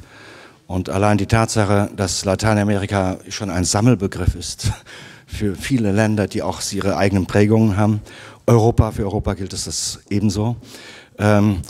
Möchte ich jetzt aber unmittelbar dem Publikum, was mit Sicherheit aus großem Interesse hierher gekommen ist, aus fachlichem, zum Teil auch beruflichem Interesse, die Möglichkeit geben, auf die Positionen, die hier auf der Bühne zum Tragen gekommen sind und präsentiert wurden, zu reagieren mit Beiträgen, Einschätzungen, bitte in deutscher Sprache. Wer möchte etwas sagen? Hier, ja, Moment.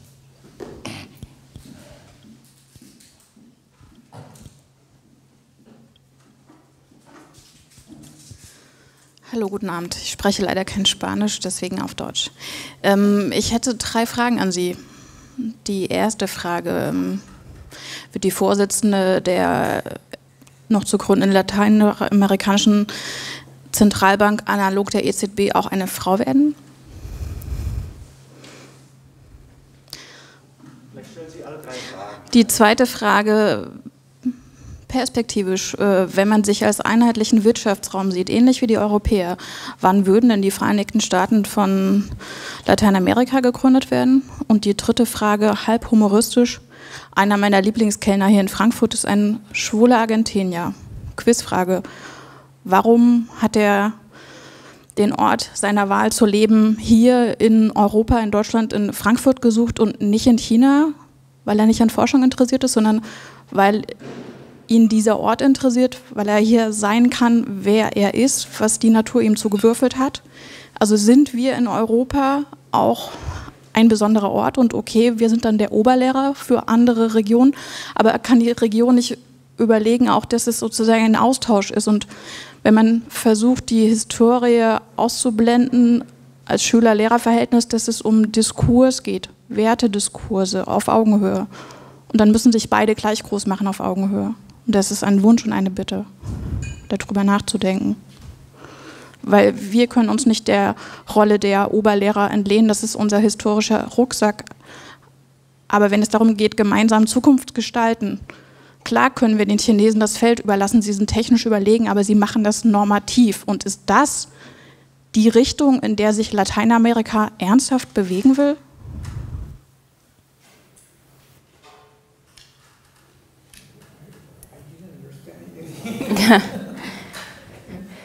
Ja, könnten Sie bitte erstmal nochmal die erste Frage wiederholen?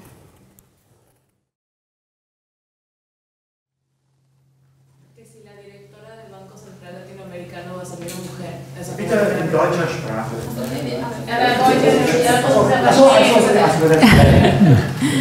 Okay, ¿cómo? Gracias. Sí, la directora del Banco Central Latinoamericano vaya a ser una mujer.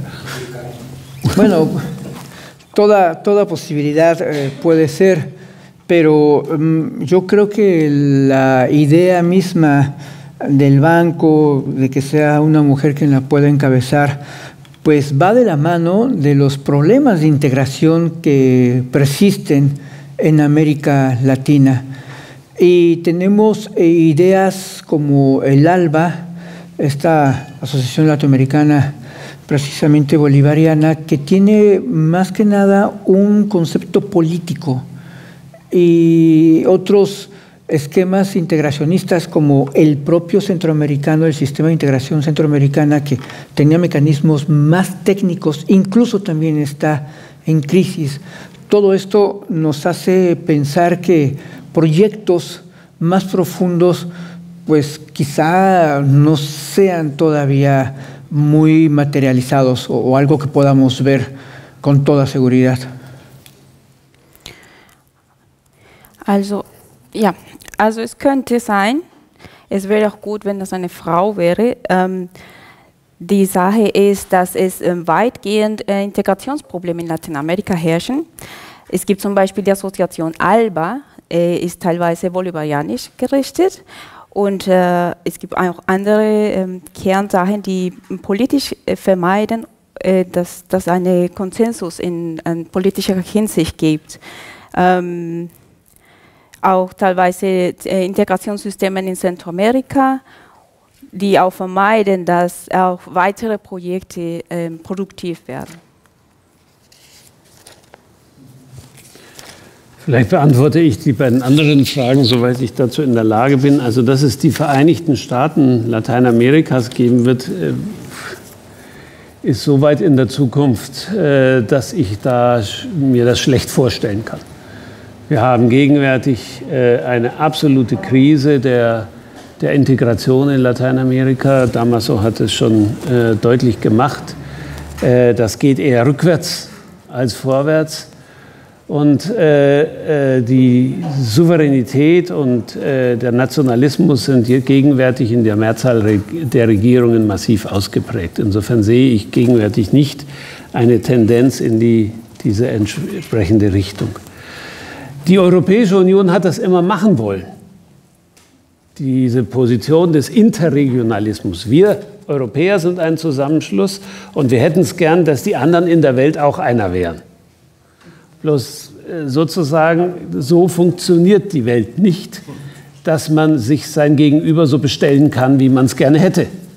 Und das ist genau der Punkt, weshalb sozusagen dieses Modell eben auch in Lateinamerika mehr oder weniger auf einen Riff gelaufen ist. Die andere Frage, was da drin liegt, ist diese Frage dieses Wertediskurses und der Wertedebatte. Bin ich auch sehr dafür. Bloß, ich sehe gegenwärtig niemand in Deutschland, der mit Lateinamerika diese Wertedebatte führen möchte. Und da sind wir genau an dem Punkt, den Damaso eben auch erwähnt hat, des Verlust von Priorität Lateinamerikas in der deutschen Außenpolitik, in der deutschen Wirtschaftspolitik etc. Lateinamerika hat da eindeutig Positionen verloren und das Engagement Europas oder auch Deutschlands ist entsprechend eingeschränkt. Und ich meine, Sie brauchen ja nur die Zeitung aufschlagen. Seit 3 Wochen oder 7 Wochen oder 8 Wochen, wie lange es jetzt ist, gibt es nur Ukraine. Und der Rest der Welt ist aus der deutschen Wahrnehmung verschwunden. Obwohl der Rest der Welt auch davon betroffen ist, was da passiert. Ja? Ob das nun Ernährungssicherheit ist, ob das Rohstoffsicherung ist, ob das Energiepreise sind, die sind alle davon betroffen. Aber für uns ist nur die Frage, ob es nun die Haubitze oder jenes sind. Aber sozusagen genau das, was wir immer, Entschuldigung, wenn ich da so etwas emphatisch wäre, Lateinamerika vorerzählt haben, nämlich es braucht multilaterales Handeln. Das vernachlässigen wir jetzt in dieser Krise selber massiv und reden nicht mit diesen Ländern, die auch davon betroffen sind, über deren Folgen und wie man die kontrollieren kann. Ich glaube, das macht uns dann auch wieder ein Stück unglaubwürdig. Und deswegen ist das Problem halt, wie kriegt man es hin, dass wir in Deutschland hinreichend Akteure kriegen, die auf solch einen Wertediskurs oder Wertediskussion sich einlassen. Ist noch eine Frage. Kann ich Ihnen das übersetzen? La segunda pregunta era si se puede ver sobre unos estados americanos, una conjunción de estados americanos, como de estados latinoamericanos. Perdón, la pregunta era, ¿se puede prever como unos estados americanos en conjunto? Y la respuesta del profesor Mayhol es que sí, o sea, que en Europa sí se pueden imaginar esto, pero que los proyectos que existieron ya han ido de regreso. Se habla en Latinoamérica de una soberanidad y un nacionalismo reinante. Los estados europeos lo quisieran que esto sucediera porque quieren que según el modelo europeo otras naciones también se integren y se asocien para sus intereses en común. Sin embargo, el discurso o el debate sobre los valores es un debate que no quieren tomar Europa con Latinoamérica. También es importante ver que Latinoamérica ha perdido bastante en la posición internacional y que Europa en realidad ha dejado de un lado su compromiso con Latinoamérica porque en el momento, por ejemplo, en los medios reina otro tema, como es, por ejemplo, la guerra en Ucrania. En realidad sí existen intereses en común por esta guerra de Ucrania, sea por materias primas o por otras razones, pero de todas maneras el compromiso con Latinoamérica ha venido decayendo y eso hace también que Europa pierda su credibilidad. Okay. Ja, eine Frage, also zunächst mal vielen Dank für die beiden Referate und die Frage, die ich jetzt stelle, ist nicht vom Direktor des Institut Français, sondern von einem Medievisten, der ich bin, also Spezialist des Mittelalters, einer Periode, die man traditionell zwischen 500 und 1500 definiert. Eine Zeit, die gerade endet, wenn die Kolonisation, die sogenannte Entdeckung Lateinamerikas anfängt. Und wo findet man die meisten Medievisten, Spezialisten dieser Zeit, außer Europa und außer Nordamerika, in Lateinamerika? Und darunter lehrt in Mexiko, in San Cristobal de las Casas, ein guter Kollege und guter Freund, Jérôme Bachet, hat ein Buch geschrieben, 2004, auf Französisch und 2009 in Spanisch, La Civilisation Feudal, Europa del Año 1000 a la Colonización de América. Und seine These ist, welches Europa hat Südamerika kolonisiert? Das ist das mittelalterliche Europa, das in Europa verschwindet oder sich transformiert, aber um 300, 400 Jahre lang verlängert wird in Lateinamerika. Sie haben gesprochen, Kirche, Kultur, domaniale Herrschaft und so weiter und so fort. Und dann die Frage daraus ist, um auch Ihren Referat zu pointieren, vielleicht ist es so, dass wir auch zum Teil unbewusst dieses Mittelalter, diese Prämoderne, Lateinamerika und Europa geteilt haben, sagen wir mal bis zum 19. Jahrhundert. Und jetzt stehen wir auch nach der Dekolonisation in einer kulturellen Leere, weil wir nichts mehr zu teilen haben, wenn ich diese These ein bisschen pointiere. Was halten Sie davon? Vielleicht exotisch ein bisschen, aber ich kenne keine andere Zeit als mein Mittelalter. So muss ich diese Frage stellen. Okay, kann ich zunächst die Frage übersetzen? El señor es especialista en temas históricos de la Edad Media y quiere, hablando precisamente sobre el tema de la colonización y cuándo fue en realidad el descubrimiento de América. La pregunta de él, wer war nochmal Jerome?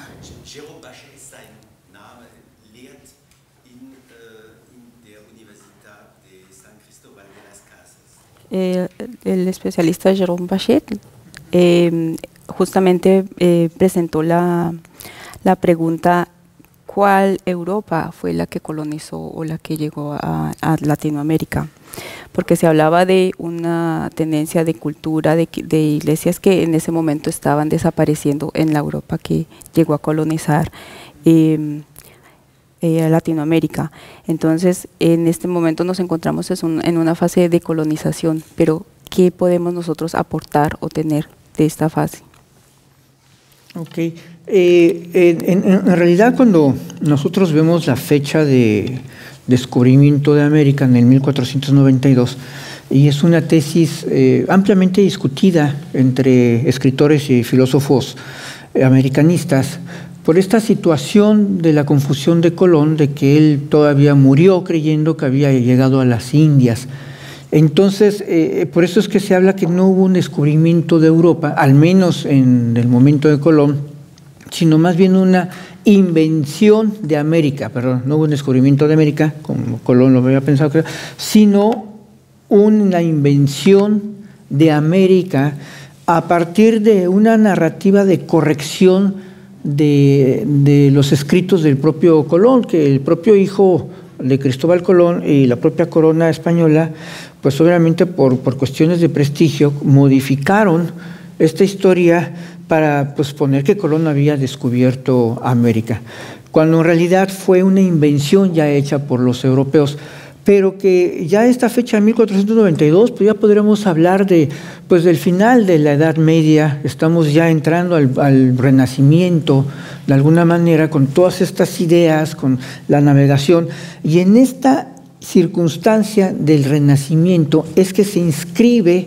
el descubrimiento de Europa, precisamente en este esquema de mercantilismo, precisamente que hace que España surgiera como esta gran potencia europea, ¿no? Con toda la explotación de minas y una suerte de elementos. Y entonces esta invención precisamente de América tenemos que entender que se inscribe en las necesidades de desarrollo y del propio pensamiento renacentista que ya se estaba dando ahí, junto con la Iglesia, junto con el cristianismo, ¿no? Es cuando podríamos hablar de este descubrimiento de Europa, ¿no? ¿Y qué decía de las casas de algo así o algo? Que el señor Jerome... ok, sí, Jerome Bachet. Sí. Él pertenecía a la Universidad de las Casas. Sí, exactamente. Okay. Sí. Alles klar. Genau, also mit dem Entdeckung Amerikas in 1992 könnte man nicht richtig von einer Entdeckung reden. Christopher Columbus war bis zu seinem Tod nicht sicher, oder ihm wurde es nicht bewusst, dass er tatsächlich einen neuen Kontinent entdeckt hatte. Man redet von der Entdeckung Amerikas eher ab einer Erfindung Amerikas. Diese Erfindung war entstanden von neuen Diskursen oder korrigierten Diskursen, die die Krone in Spanien eigentlich sich selbst zu ihren Gunsten schreiben wollte. Die Krone in Spanien wollte nicht sagen, dass Kolumbus Amerika entdeckt hatte. Die wollten sagen, das war die Krone, die Amerika entdeckt hatte. Aber man kann sagen, dass mit dem Ende von der mit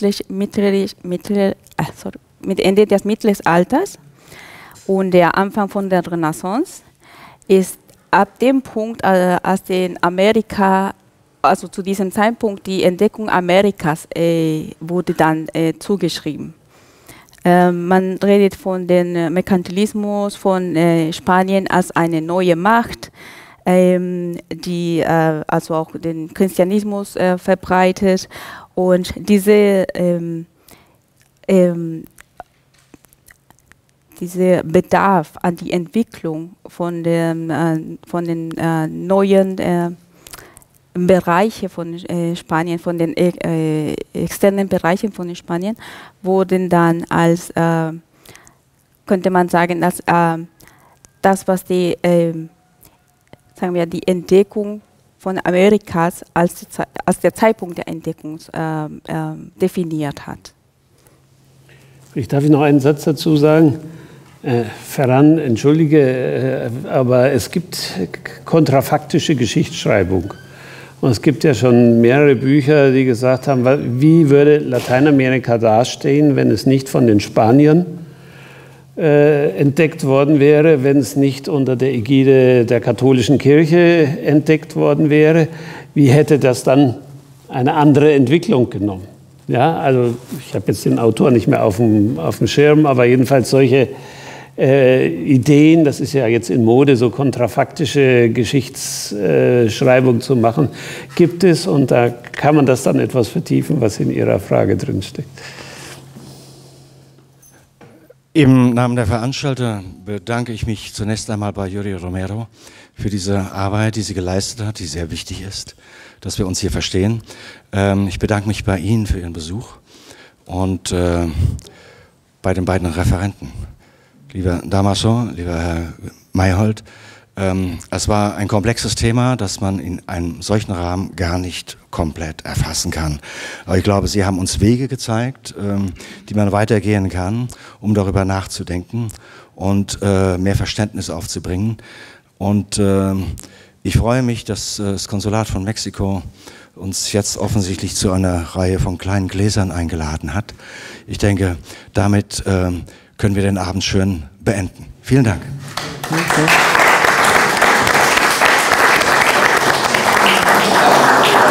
Pues muy bien. Plausibilität übrigens, das Sí, Lateinamerika oder Südamerika.